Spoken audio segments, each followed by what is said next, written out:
علیکم ورحمۃ اللہ وبرکاتہ مفتی صاحب۔ وعلیکم السلام ورحمۃ اللہ وبرکاتہ۔ جی مفتی صاحب چند ایک سوالات آئے ہیں مفتی صاحب، تو پچھلے جس طرح ہماری ریکارڈنگ ہوئی تھی اسی طرح جو ہے نا چند ایک ساتھیوں نے، یہ پہلا سوال ہے مفتی صاحب، محمد علی کراچی سے پوچھتے ہیں جی، خودکشی کرنے والا کی نماز جنازہ پڑھی جا سکتی ہے اور کیا اس کے لیے دعائے مغفرت کر سکتے ہیں؟ بسم اللہ الرحمن الرحیم، نحمدہ ونصلی ونسلم علی رسولہ الکریم، اما بعد۔ خودکشی حرام کام ہے، حرام عمل ہے، اور کوئی شک نہیں کہ جان اللہ کی طرف سے ایک امانت ہوتی ہے، اور اس امانت کو لینے کا حق کسی کو بھی نہیں۔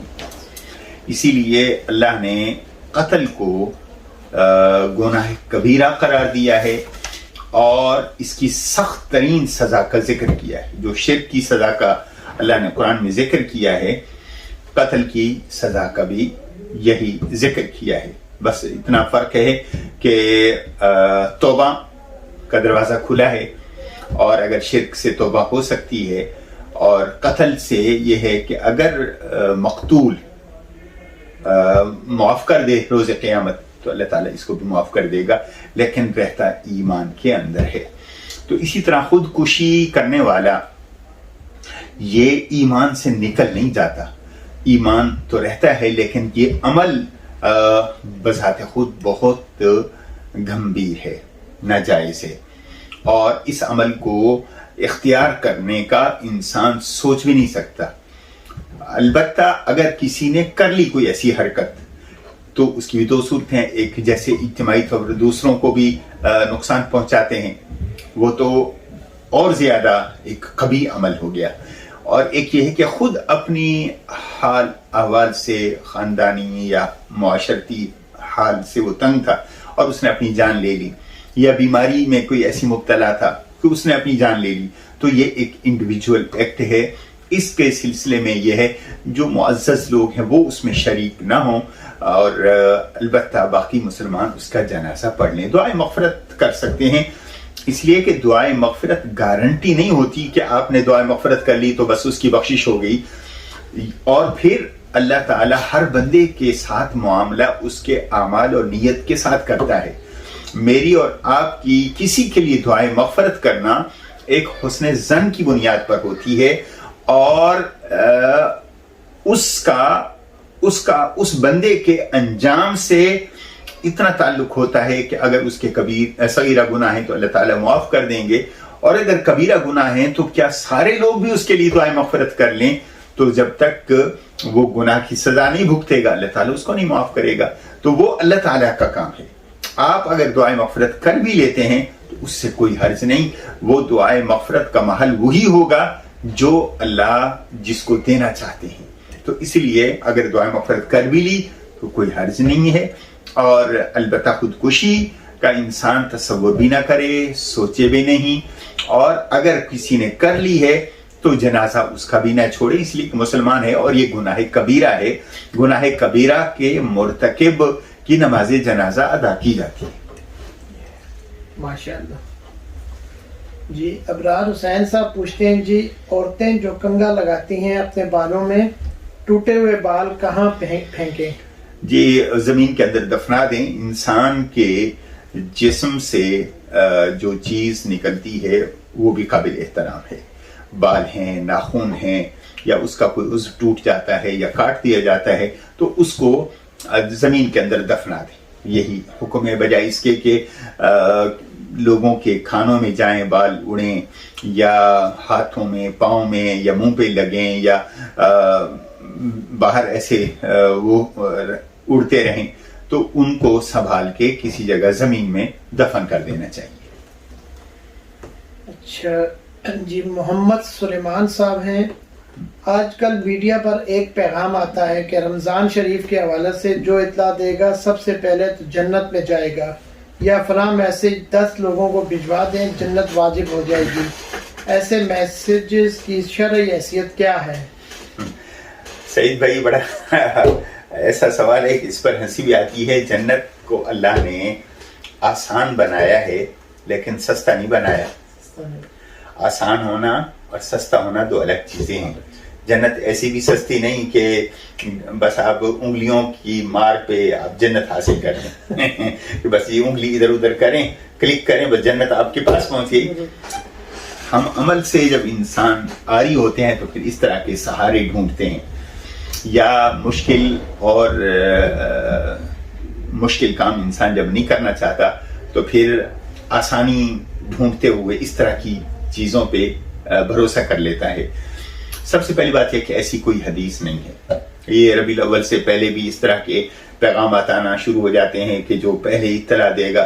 بھائی اطلاع دینا کون سا اس کے اندر عمل ہے, کون سا اس کے اندر خوشخبری کی بات ہے. رمضان میں آنا ہی آنا, چاہے اطلاع دو یا نہ دو. ربیع الاول آنا ہی آنا ہے, چاہے اطلاع دو یا نہ دو. اور پھر سب سے بڑی بات یہ ہے کہ جو چیز اللہ کے رسول نے نہیں فرمائی اس کی طرف کوئی منسوب کرتا ہے تو اس کے لیے اللہ کے رسول علیہ السلام نے سخت وعید فرمائی کہ وہ اپنا ٹھکانہ جہنم میں بنا لے. فَلْيَتَبَوَّأْ مَقْعَدَهُ مِنَ النَّارِ, کہ جو اللہ کے رسول نے بات نہیں کی تم وہ بات اللہ کے رسول کی طرف کیوں منسوب کرتے ہو.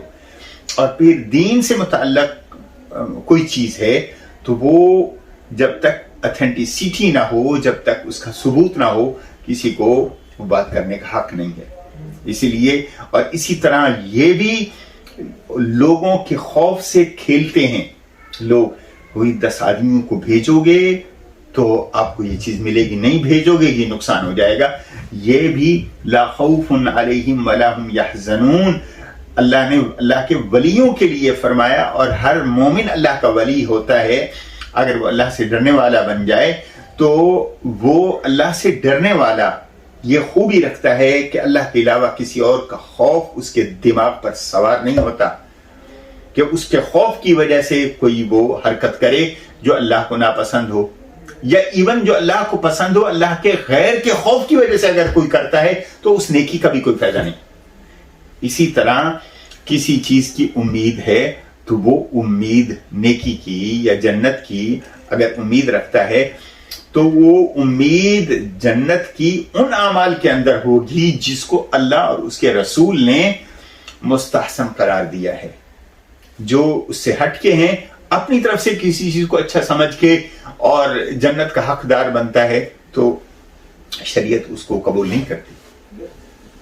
جی محمد سلیمان صاحب, امید ہے مفتی صاحب کا تفصیلاً جواب آپ سمجھ چکے ہوں گے. جی اگلا سوال ہے جی خان صاحب کا, 11ویں نیاز کی حقیقت کیا ہے اور اسے کھانا چاہیے یا نہیں؟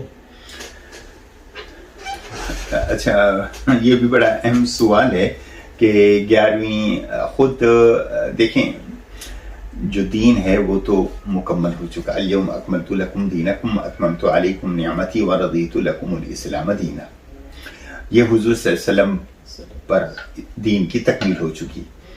باقی جہاں تک ہے یہ 11ویں غالباً یہ منسوب ہے حضرت شیخ عبدالقادر جیلانی محبوب سبحانی رحمۃ اللہ علیہ کی طرف.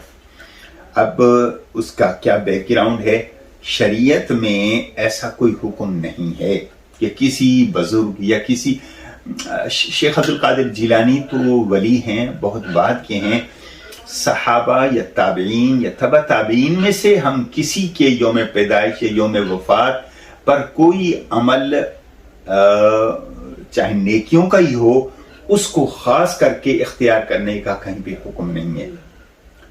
پیدائش اگر شیخ عبدالقادر جیلانی رحمۃ اللہ علیہ کی 11ویں منائیں, پھر کسی کی 12ویں منائیں گے, کسی کی 13ویں منائیں گے, تو 29 تک کوئی تاریخ آپ کو ایسی نہیں ملے گی جس میں کسی نہ کسی صحابی کی, کسی نہ کسی تابعی کی, کسی نہ کسی اللہ کے ولی کی کوئی پیدائش یا وفات نہ ہو.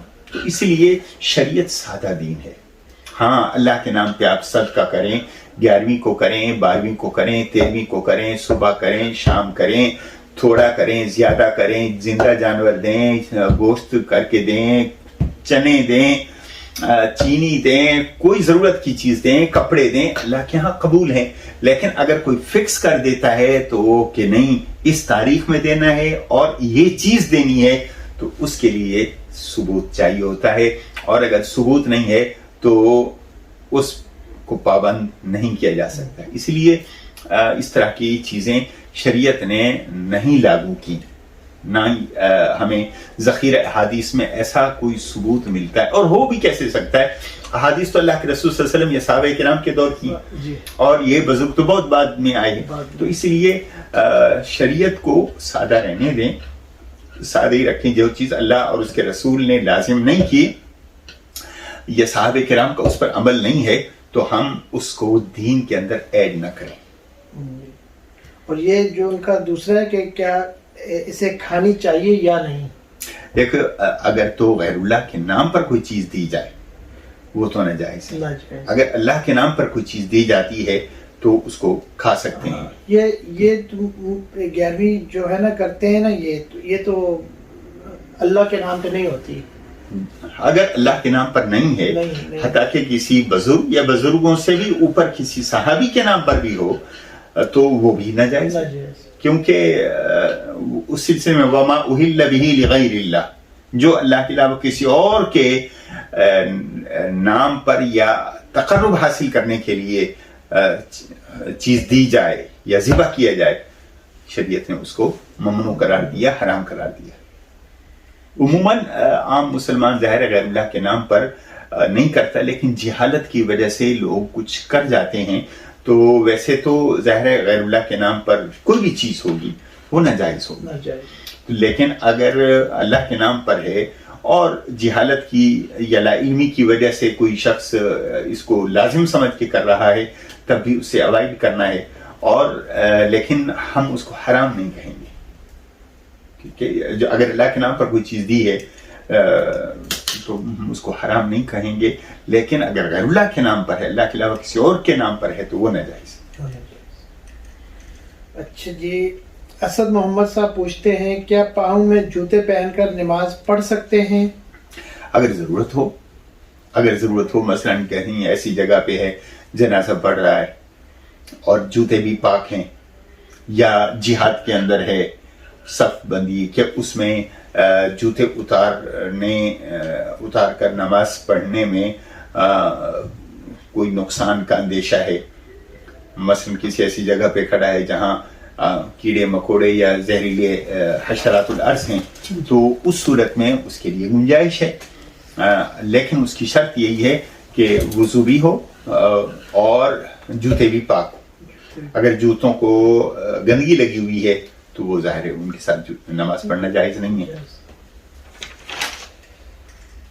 جی، عامر صاحب پوچھتے ہیں اگر دعائے قنوت یاد نہ ہو تو وتر نماز میں کون سی دعا پڑھنی چاہیے؟ کوئی بھی جو دعا یاد ہے، قرآنی دعا یا حدیث کی دعا، وہ آپ پڑھ سکتے ہیں، نہیں تو اللہم اغفر لی پڑھتے ہیں۔ جی، افتخار صاحب ہیں کراچی سے، کہتے رہیں۔ جی، افتخار صاحب ہیں کراچی سے، ہمارے گاؤں میں رمضان کے مہینے میں قضائے عمری پڑھی جاتی ہے اور مولوی صاحب کہتے ہیں کہ تمام قضا نمازیں مکمل ہو گئیں، یہ بھی وہی شرعی لحاظ سے ہماری رہنمائی فرمائیں۔ قضا کا تصور تو دین میں ہے، قضائے عمری کا تصور نہیں ہے۔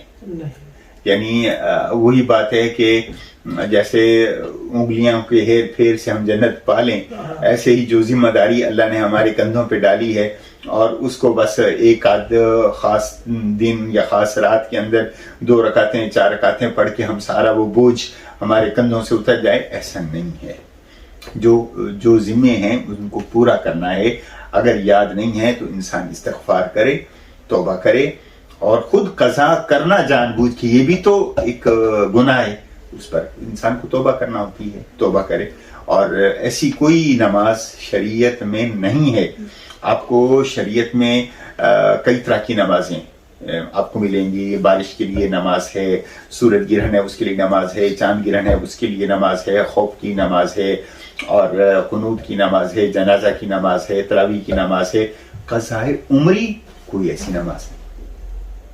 ہر نماز کے متعلق احکامات بھی آپ کو مل جائیں گے اور ثبوت بھی مل جائے گا، لیکن قضائے عمری کا وجود ہی نہیں ہے تو اس کا ثبوت کیا ملے گا؟ ہاں، یہ ہے کہ جو نمازیں قضا ہو چکی ہیں ان کو ادا کرے قضا کی نیت سے، تو اور استغفار بھی کرے۔ فرض ادا کرنا ہوتے ہیں، سنت اور نوافل کی قضا نہیں ہوتی، واجب اور فرض کی قضا ہوتی ہے۔ جی افتخار بھائی، آپ کو امید ہے سمجھ آ گئی ہوگی قضائے عمری کی کوئی حیثیت نہیں ہے اسلام میں۔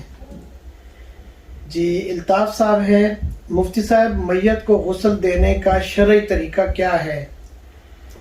جی اہم سوال ہے، اور مجھے خوشی ہوئی کہ مرنے کے بعد کے سلسلے میں بھی لوگ توجہ اور شوق رکھتے ہیں کہ اس سلسلے کو جانیں۔ عموماً تو اس کام کو وہ مولوی صاحب کے سپرد کر دیا جاتا ہے، جو مولوی صاحب میت کی تجہیز و تکفین کا کام کرتا ہے، یا وہ غسل جو دینے والے ہیں، میت کا غسل کفن دفن کا انتظام کرنے والے، اس کے سپرد کر دیا جاتا ہے۔ اگر کوئی آدمی فوت ہو گیا، میت ہو گیا، اس کو سب سے پہلا کام کرانا ہوتا ہے استنجا کرانے کا، پھر اس کا وضو کرواتے ہیں، اور پھر اس کا اسی طرح غسل کرواتے ہیں جس طرح ایک زندہ انسان اپنا غسل کرتا ہے۔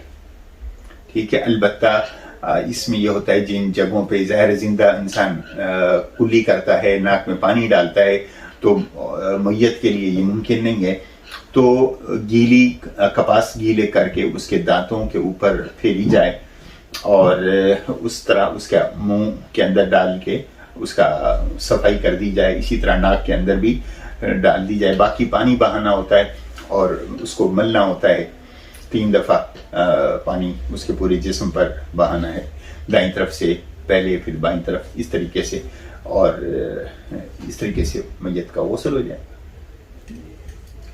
اور انہی کا دوسرا سوال ہے، میرا دوسرا سوال یہ ہے کہ میت والے گھر پر کھانا کھانا کن لوگوں کے لیے حرام ہے؟ کسی کے لیے بھی حرام نہیں ہے، کسی کے لیے بھی حرام نہیں ہے۔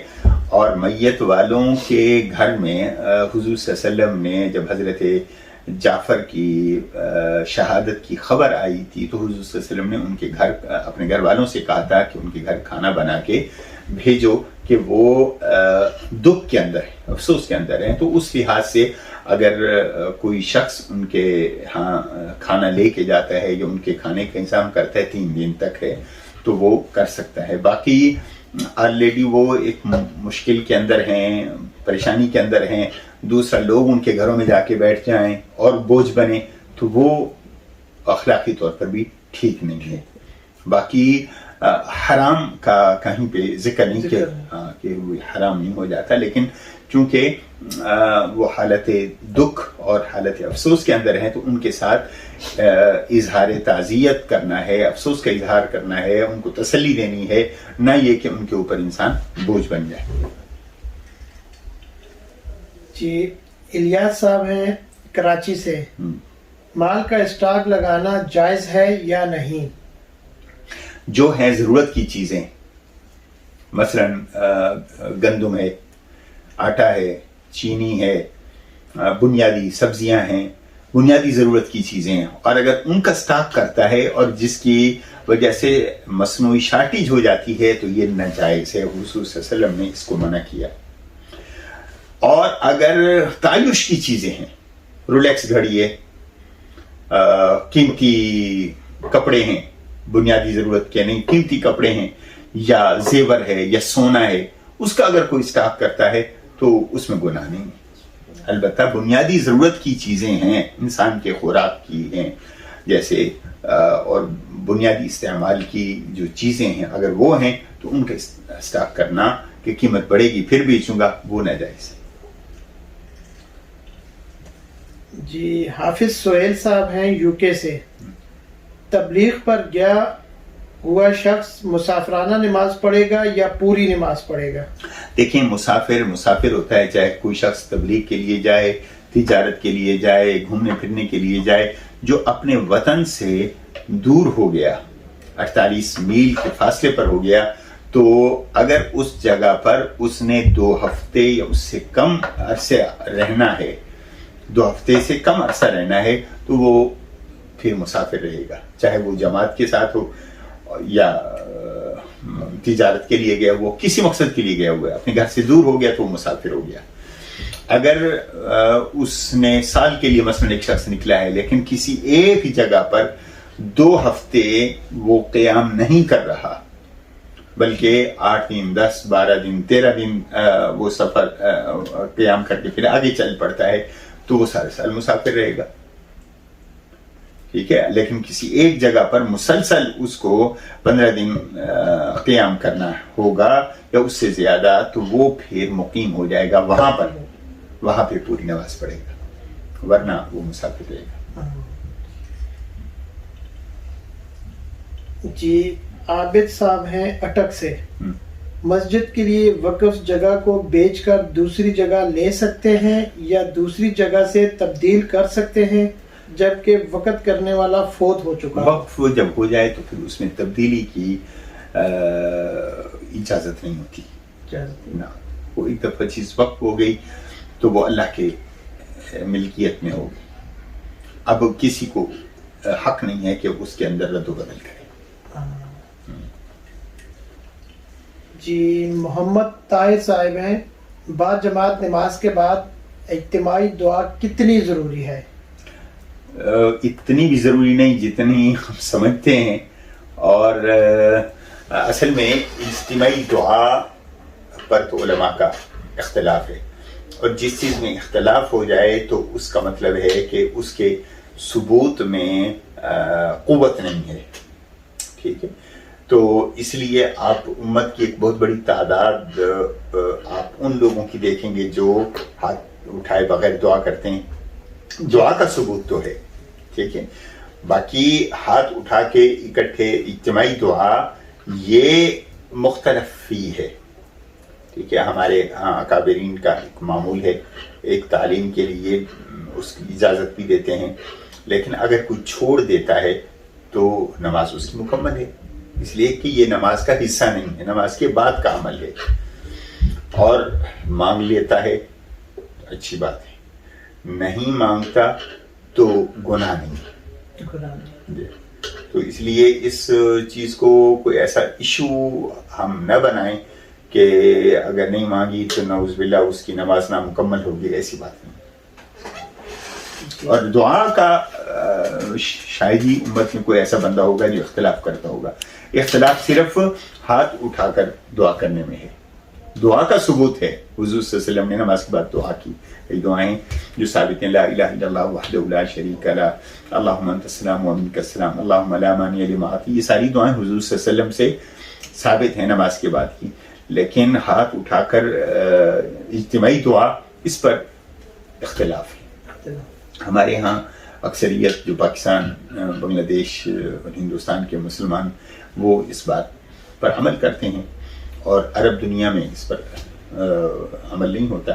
تو وہ اس لیے کوئی ایسی چیز نہیں ہے کہ جو نہیں کرتا ہم اس کو کہیں کہ وہ نعوذ باللہ اس کی نماز نامکمل ہو گئی, اور جو کرتا ہے تو اس کو لازمی سمجھ کے نہیں کرتا تو ٹھیک ہے, کوئی حرج کی بات نہیں ہے. اگر کوئی لازمی سمجھتا ہے تو وہ ٹھیک ہے. تو اسی طرح مفتی صاحب نماز کے لیے جب بندہ آتا ہے تو نیت کرنا, زبان سے ادا کرنا لازمی ہے یا؟ نیت تو کہتے ہی دل کے ارادے کو ہیں. جب دل کا ارادہ ہے, جب آپ چلے ہیں اور آپ کو پتہ ہے میں ظہر کی نماز پڑھ رہا ہوں, تو آپ نے دل میں سوچا کہ میں ظہر کی نماز پڑھ رہا ہوں, تو زبان سے ادائیگی دراصل اس نیت کا استحضار ہوتا ہے کہ میں یاد ہے کہ میں ظہر کی نماز پڑھ رہا ہوں. باقی زبان سے اگر ادا نہیں بھی کیا تب بھی کوئی حرج نہیں, بلکہ اس کو معمول بنانا ہی نہیں چاہیے زبان سے کہنے کا کہ نیت کرتا ہوں میں واسطے اللہ تعالیٰ کے اور منہ طرف قبلہ شریف کے نماز. یہ زبان سے کہنا نہیں ہے. نیت کہتے دل کے ارادے کو, دل کے ارادہ ہے تو آپ کی نماز صحیح ہے. باقی سکھانے کے لیے کس حد تک گنجائش ہے کہ بچے کو بھی پتہ چلے کہ ظہر اور عصر کی نماز کا فرق اس کے ذہن میں ہو اور اس کو پتہ ہو, اس لیے یہ شروع ہوا. جی اچھا جی, انہی صاحب کا دوسرا سوال ہے, نہیں ان کا پورا ہو گیا. یہ عارف صاحب ہیں یو ایس اے سے, کیا میاں بیوی گھر میں اکٹھے نماز پڑھ سکتے ہیں؟ کیا دونوں جماعت کروا سکتے ہیں؟ جی دونوں جماعت کرا سکتے ہیں, بس میاں آگے کھڑا ہو جائے, بیوی اس کے پیچھے کھڑی ہو جائے. پیچھے کھڑے ہو جائے, یا اگر ساتھ کھڑے ہوں تو فاصلے کے ساتھ کھڑے ہوں, بیچ میں وقف گیپ ہو, پھر لیکن بہترین طریقہ یہ ہے کہ وہ بیوی پیچھے کھڑی ہو اور ہسبینڈ آگے کھڑی ہو، اس طریقے سے جمع کرائیں۔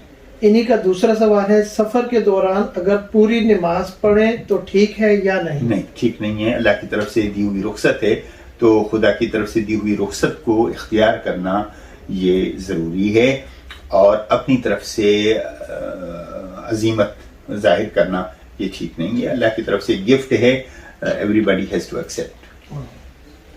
جی شبانہ یو کے سے پوچھتی ہیں، میرے کزن نے اپنی بیوی کو شراب کے نشے میں 3 یا اس سے زیادہ بار طلاق دے دی۔ جب کزن کا نشہ اترا تو کہتا ہے مجھے نہیں پتا کہ میں نے طلاق دی ہے یا نہیں، کیا نشہ کی حالت میں طلاق ہو جاتی ہے؟ عمومی فتویٰ تو یہی ہے کہ نشے کی حالت میں طلاق ہو جاتی ہے، لیکن سوال یہ ہے کہ اس پر خیر دوسری رائے بھی ہے کہ طلاق کس جگہ دی، اسلامی ملک تھا، غیر اسلامی ملک تھا؟ یہ یو کے میں تھا۔ جی یو کے میں تھا، اور جب وہ طلاق دے رہا تھا تو سب گھر والے سن رہے تھے۔ نہیں، سوال یہ ہے کہ ظاہر تکرار ہوا ہوگا بیوی سے، جب اس کو یہ پتا ہے یہ میری بیوی ہے، یہ میری ماں ہے، یہ میری بیٹی ہے، یہ میری بہن ہے، جب یہ ڈیفرینشیٹ کر لیتا ہے تو اس کا مطلب ہے اس کا اس طرح نشہ نہیں ہے، وہ کسی غیر عورت کو تو طلاق نہیں دے رہا نا، بیوی کو طلاق دے رہا ہے، اس کا مطلب ہے اس کو پتا ہے کہ یہ میری بیوی ہے، اور اس کو یہ بھی پتا ہے کہ لڑائی ہو رہی ہے، تو اور میرے پاس یہ ہتھیار ہے طلاق والا، میں وہ یوز کر رہا ہوں۔ تو اس لیے جو اکثر کیسز آتے ہیں کہ نشے کی حالت میں طلاق غصے میں دیتے ہیں، نشہ میں اگر اس کو یہ پہچان تھی کہ یہ کون بیٹھا ہے، یہ کون نہیں بیٹھا، اور اس کو یہ امتیاز تھا، تو پھر ظاہر وہ طلاق ہو جائے گی۔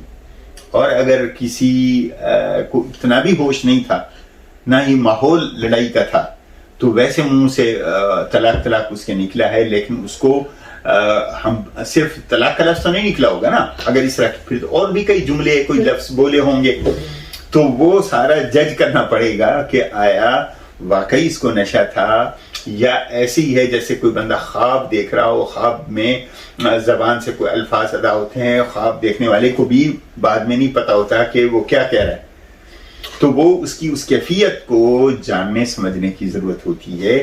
ویسے اسی لیے عمومی فتویٰ یہی ہے کہ نشے کی حالت میں طلاق ہو جاتی ہے جی، الا یہ کہ اس طرح کی کیفیت ہو جیسے میں عرض کر رہا ہوں کہ اس کو بالکل ہی نہیں پتا، خود طلاق کا لفظ نہیں، کوئی اور جملے بھی تو کہے ہوں گے، میاں اور بہن بیوی ماں کا بھی اس کو فرق کرنا پتا ہو، تو وہ ایک الگ کیفیت ہو، اس کا پھر الگ مسئلہ ہو۔